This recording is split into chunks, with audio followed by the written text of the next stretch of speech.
7 ஆஃப்ரீன்.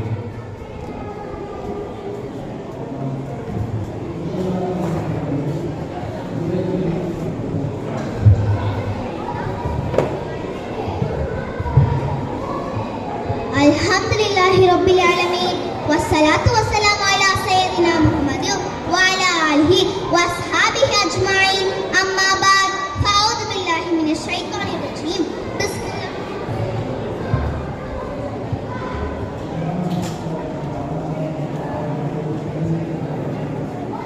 அல்ஹம்துலில்லாஹி ரப்பில் ஆலமீன் அல்ஹம்துலில்லாஹி ரப்பில் ஆலமீன் அஸ்ஸலாத்து வஸ்ஸலாமு அலா சய்யிதினா முஹம்மது வ அலா ஆலிஹி வஸ்ஹாபிஹி அஜ்மஈன்.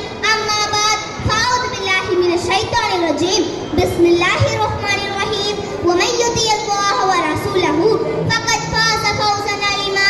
وقال النبي صلى الله عليه وسلم انما بعثت لأتمم مكارم الاخلاق.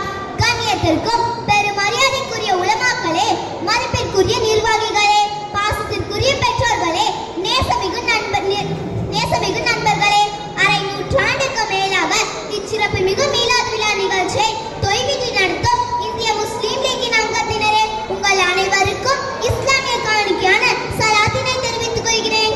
அஸ்ஸலாமு அலைக்கும் வரஹ்மத்துல்லாஹி வபரகாத்துஹு. எனக்கு இங்கு வழங்கப்பட்ட தலைப்பு இறுதி நபியின் வழியும் இன்றைய முஸ்லிம்களின் நிலையம். அன்பானவர்களே, உலகத்தில் வாழக்கூடிய நம்மில் ஒவ்வொருவரும் வாழ்க்கையின் குறிக்கோளை அமைத்துக் கொண்டு அதன் பாதையில் பயணித்துக் கொண்டிருக்கிறோம். நமது குறிக்கோளை முழுமையாக வெற்றி பெற வேண்டும் என்பதற்காக ஒருவரை வழிகாட்டியாக தேர்வு செய்கின்றோம். நாம் செல்கின்ற பாதை சுவன பூஞ்சோலையை நோக்கியா அல்லது நரகத்தின் படுகொலியை நோக்கியா என்பது நாம் தேர்வு செய்தவரை பொறுத்து அமையும். நம்முடைய வழிகாட்டியை தேர்வு செய்வதில் மிக மிக கவனம் தேவை என்பதை நினைவில் வைத்துக் கொள்ள வேண்டும். சரி, இப்போது நாம் யாரை வழிகாட்டியாக தேர்வு செய்ய வேண்டும்?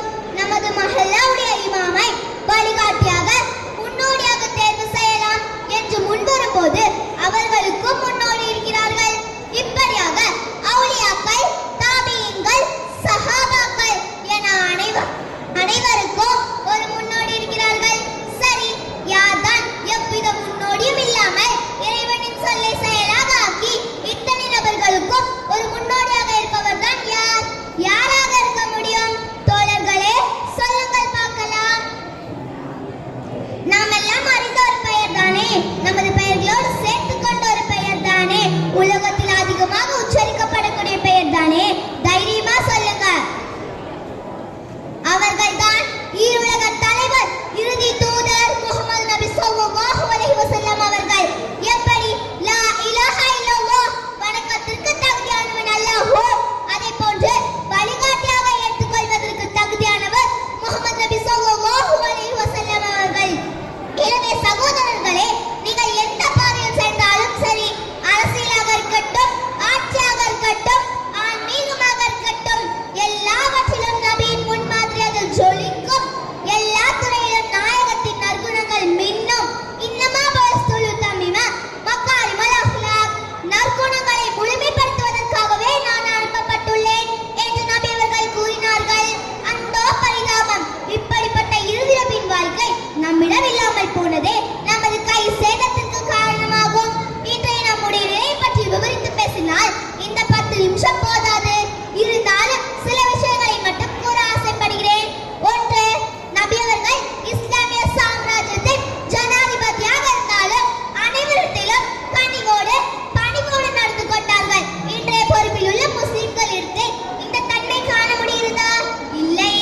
சிறிய பொறுப்பில் உள்ளவர் தன்னை ஹீரோவாகவும் அவரிடத்தில் ஏதேனும் தேவைக்காக வருபவரை ஜீரோவை போல பார்க்கிறார்கள். நஊது பில்லாஹ். 2, யார் கேடி கட்டால் எனக்கு என்ன, நானும் எனது குடும்பமும் சந்தோஷமாக இருக்கிறோமா, இது போதும் என்ற சுயநலம் உலகம் முழுவதும் பரவி கிடக்கிறது. ஆனால் நம்ம நபியின் வாழ்க்கையில் ஒரு சுயநலத்தை காட்ட முடியுமா? முடியவே முடியாது. ஹரிசுன் அலைக்கும், உங்கள் மீது அளவு கடந்த பாசமானவர் என்று அல்லாஹ் கூறுகிறான்.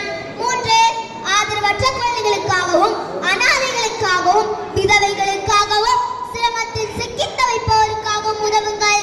உதவுபவர் அல்லாஹ்வின் பாதையில் செலவு செய்தவரை போன்றவர் என்று உரத்த குரலில் உரைத்து சொன்னவர் எங்கள் நாயகன். இஸ்லாமிய சொந்தங்களே, நமது இஸ்லாமியர்களில் எத்தனை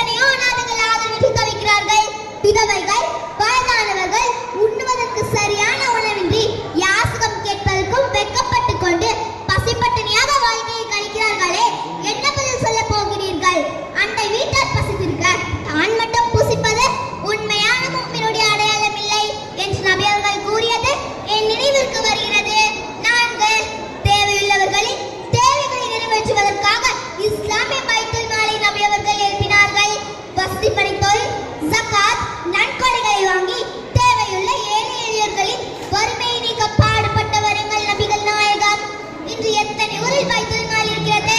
நான் கொடுத்த செல்வத்தை ஏன் ஏழைகளுடைய தேவைகளை நிறைவேற்ற நீ கொடுக்கவில்லை என்று அல்லாஹ் வசதிப்படுத்தவிடும் கேட்டால் என்ன பதில் சொல்ல முடியும்?